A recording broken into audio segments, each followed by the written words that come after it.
পঞ্চগড় বাজারের মেডিসিন রোডে সরকারের খাস জমিতে বাৎসরিক অনুমোদন নিয়ে দীর্ঘ ৩৫ বছরের বেশি সময় ধরে ব্যবসা করে আসা ৫ জন ক্ষুদ্র ব্যবসায়ীর প্রতিষ্ঠান দখল ও লুটপাটের অভিযোগ করেছেন প্রভাবশালী একটি মহলের বিরুদ্ধে।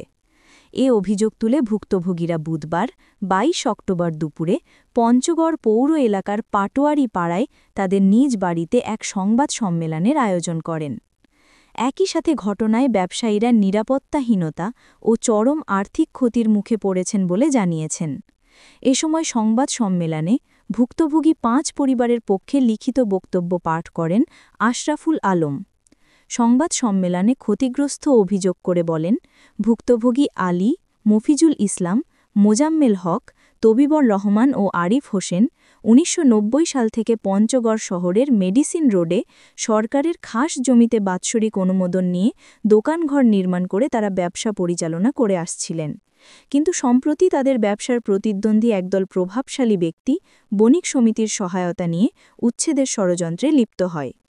তাদের অভিযোগ, গত ১৬ সেপ্টেম্বর দুপুরে স্থানীয় প্রভাবশালী ওবায়দুল হক জারিনের নেতৃত্বে ৫০ জনেরও বেশি ভাড়াটে সন্ত্রাসী তাদের দোকানে হামলা চালিয়ে মালামাল লুটপাট করে এবং জোরপূর্বক দোকান থেকে বের করে দিয়ে তালা লাগিয়ে দেয়।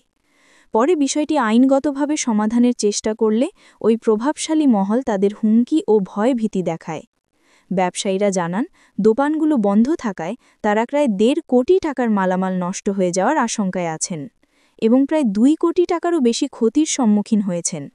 এর ফলে তারা ব্যাংক ঋণের কিস্তিও পরিশোধ করতে পারছেন না, পরিবার পরিজন নিয়ে মানবেতর জীবনযাপন করছেন, এমনকি সন্তানদের পড়াশোনাও বন্ধ হয়ে গেছে। এদিকে ঘটনার প্রায় ৩ সপ্তাহ পর ৮ অক্টোবর জেলা প্রশাসক বরাবর দোকানঘর খুলে দেওয়া ও লাইসেন্স প্রদানের আবেদন করেন ক্ষতিগ্রস্ত ৫ ব্যবসায়ী। আবেদনে তারা উল্লেখ করেন, ২৩ সেপ্টেম্বর ভূমি অফিসে শুনানির সময় প্রতিপক্ষ কোনো বৈধ কাগজপত্র দেখাতে পারেনি। তা সত্ত্বেও প্রভাবশালী পক্ষ অবৈধভাবে তাদের দোকান দখল করে রেখেছে।